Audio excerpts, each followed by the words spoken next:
If you're doing something different to get more aligned to your audience and your downloads go down, that might just mean you're losing some of the misaligned audience. And that's okay. That's not the end of the world. Podcast Growth Nation, welcome back to another episode of Podcast Growth University, where we talk all things podcasting all of the time. I hope you enjoyed last week's episode number 84, When Should You Delegate Your Podcast Work? Today, for episode number 85, creeping up towards 100 here, slowly but surely, one common mistake crushing your growth. First of all, I just want to give a big shout out. Thank you so very much to each and every one of you, because I looked yesterday, and as of right now, we are a top 100 podcast. So thank you so very much. I appreciate each and every one of you. Could not do this without you. Without you, I would just be talking into a microphone, which either way I'm doing, but I'm grateful to have an amazing group of humans on the other end of this listening. And I hope this has been valuable, and I hope you're learning some stuff and questioning some stuff. For sure. At the end of the day, my goal is to help you create awareness, but also maybe ask yourself questions that you haven't asked before. I think that's super important. So thank you. I appreciate that very, very, very, very, very much. And it's weird to say now I have 2 top 100 podcasts. Awesome. Amazing. Did not see that coming when I started this journey. Okay. Enough about that, but thank you so very much. One common mistake crushing your growth. I had a call with a client recently, and their listens have started to plateau. And in some cases, depending on the episode and month over month, started to decrease a little bit. And they said, what do you think it is? I said, all right, let's take a deep dive. Let's look at all your episodes. Let's look at the listens. Let's look at the social media. Let's look at everything. Let's just take a look and try to connect some dots here. And I said, all right, this is my fear. I have a fear. My fear is you started off as a podcast that was going to help female entrepreneurs overcome the pitfalls of being a new entrepreneur. And you really swung off to other things. Maybe you have episodes about nutrition. Maybe you have episodes about things that are just not related at all to what you said you were going to talk about. Your audience didn't come to you for that reason. Your audience came to you for tips on being a successful female business owner, business leader, entrepreneur, leader in general, more financially successful, understanding sales, understand marketing. You've kind of stepped outside of your niche. You've stepped too far outside of your niche, and I don't want to say you've lost the trust of your audience, because it's not that serious, but you've lost the trust in terms of now they're not sure what you're going to talk about. They don't really know anymore. They don't know if you're that podcast that they can tune into every week where you're going to get the business tips that you want.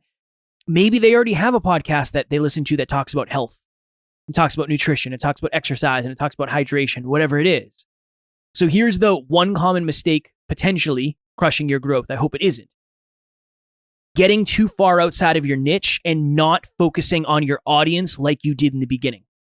I know we've talked about this several times, but I also know how challenging it is over time to get to the place where you're 50 episodes in or 100 episodes in or 150 episodes in, and you've lost sight of the understanding you had in the beginning. Or maybe you just haven't rechecked in a few months, or maybe since the beginning of the podcast, you haven't checked in on who's the audience and what are their problems and what do they really, really need.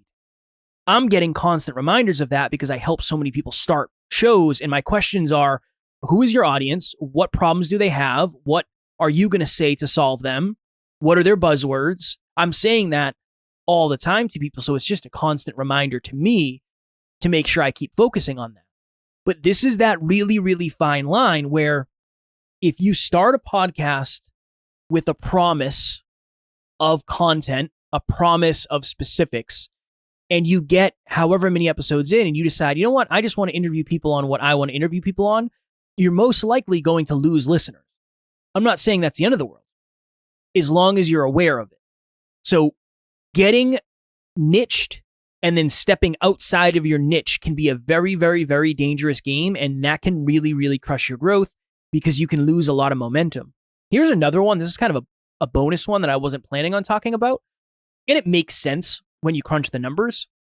But I had a client recently who they sent me a message and said, hey, Kev, can we hop on a call? I feel like my podcast is plateauing.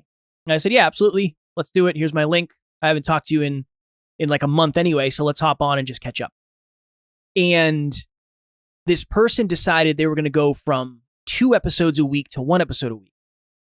And that was, I don't know, maybe 6 months ago. Now we're starting to see the negative side effects of that. The growth is way less than it was before. We're losing listeners pretty steadily, but there is a silver lining. This person went from 2 episodes a week to 1 episode a week. So they're cutting their output in half, therefore cutting their opportunity for binging in half in terms of episode production. But they also became more niched. So they used to talk on kind of a broad frame. Now they are targeting a specific demographic, and that's all their podcast is about.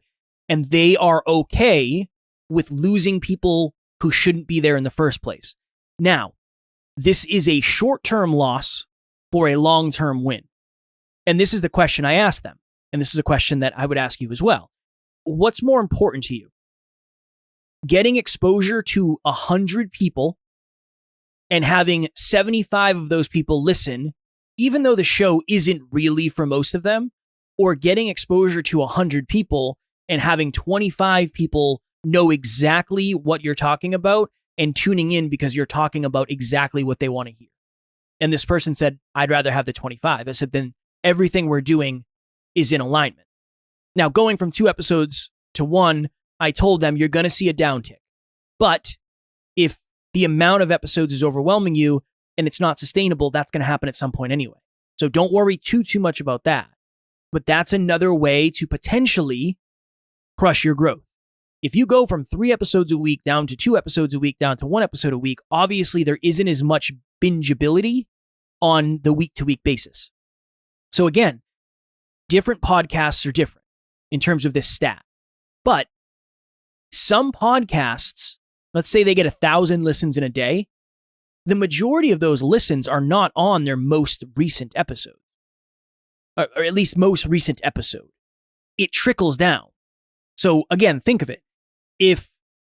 So we have 1,610 episodes as of right now at Next Level University. If somebody finds us and they hit the button that says download all, we're going to get 1,610 listens that day from one person. Now imagine if 10 people do that. Now imagine if 20 people do that. Now imagine if 100 people do that. It's different. It doesn't necessarily mean we got that many more listeners. It might only mean we got one listener who downloaded all the episodes. Because last I checked, and I have to check again, but I'm pretty sure you can download the entire library of a show if you want. And things have changed around that since the inception of podcasts. But that's just an important understanding to have, because the more episodes you have, the more bingeable you are. Hey, Kevin, Kim here. Just wanted to send you a video to say thank you so much for your help on creating the Peaceful Productivity Podcast. You know, I couldn't have done it without you. I knew you'd be lots of great help with the technical aspects of getting the podcast going, but you went well above and beyond that. You helped me with the strategy and you gave me all kinds of really great support. You know, I think the key to success in business is a great attitude. And you have that in spades. You really walk the walk. So thanks again. Take care. I'll talk to you soon. One of the reasons Netflix works so well is because when you like a show, you can watch all of it. I can go watch however many seasons of Breaking Bad there is right now. It would take me probably, I don't know, maybe a week to get through all of them, maybe 2 weeks. But I could go watch them all right now if I wanted to. They're all bingeable. So that is a potential downside if you go from 2 episodes a week to 1 episode a week to every other week, whatever it may be. I always tell people try to go up sustainably, never down. Just because it's a potential bad look and it can affect your numbers. And if you're really emotionally connected to the numbers, that's another potential pain point. The other thing I would say, and this will be the last one, is you're not having good guests on. Maybe you're having guests that, and again, this is a fine line too, right?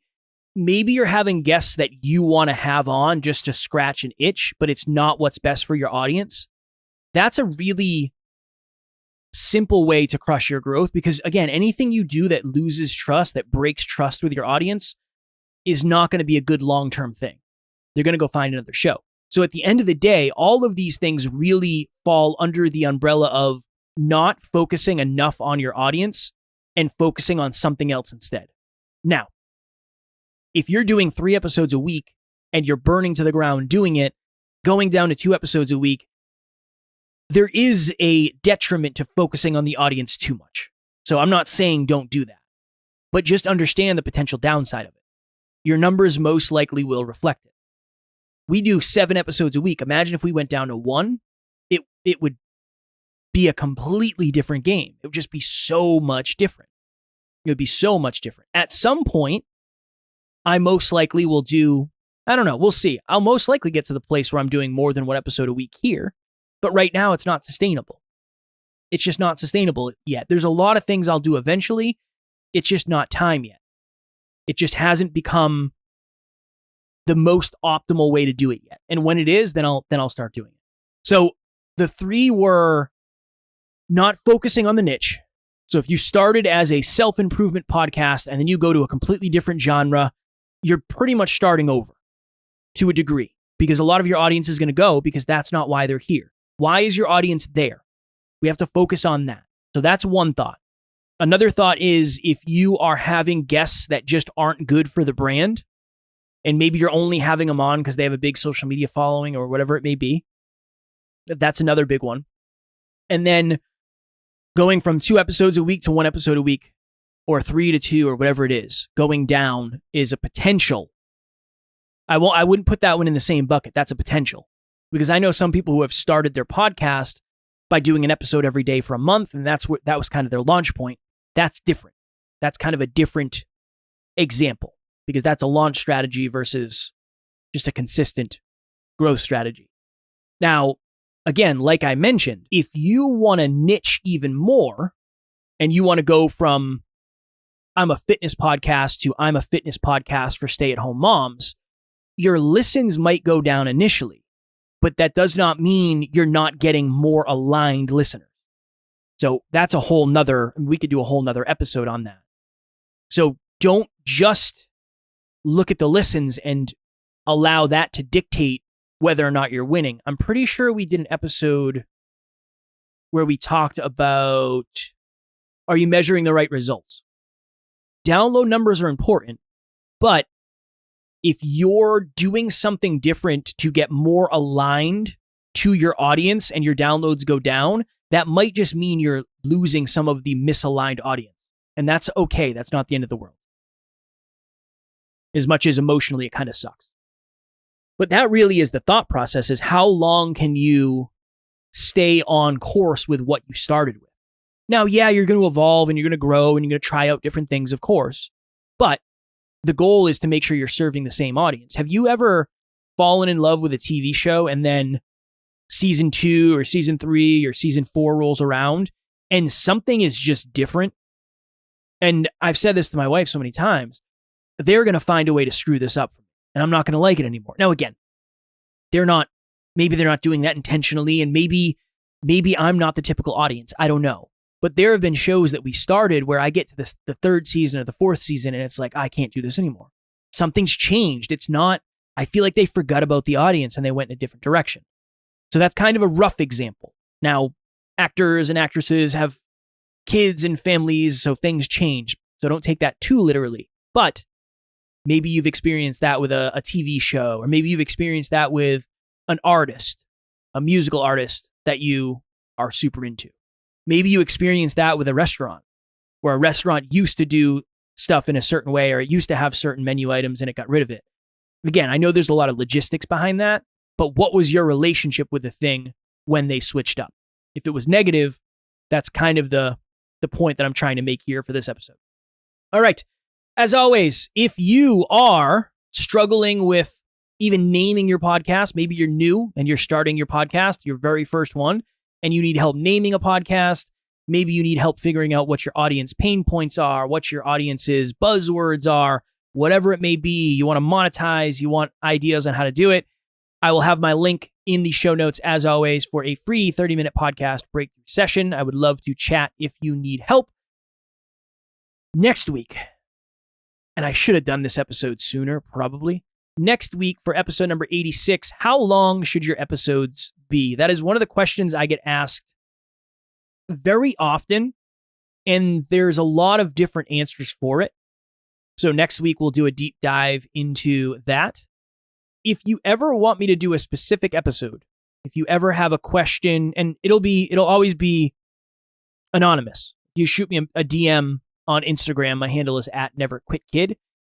If you ever have a question, shoot it over and I can do an episode on it, and I will keep it anonymous. I won't use your name or anything like that. So any questions you ever have, I'm happy to do episodes on. And as always, I'm happy to answer any questions you may have via DM or email, whatever is best for you. Do not go at it alone. There are no such thing as dumb questions. So please use me as a resource as necessary. As always, I appreciate you all very, very much. Again, a genuine, heartfelt thank you for getting us to a place where we're a top 100 podcast, that podcasts about podcasting. That is very, very, very deep. So I'm super grateful that I get to do this every week, and it seems like the feedback has been good, and I'm grateful. I'm very grateful. It's very humbling to me. I had no idea what was going to happen when I started this. So I'm very, very excited, and I am very, very happy, and I'm just super grateful. So thank you to each and every one of you for that. As always, I hope the ums are being pickled away. If you don't know what I'm talking about, go back a few episodes. We talked about that.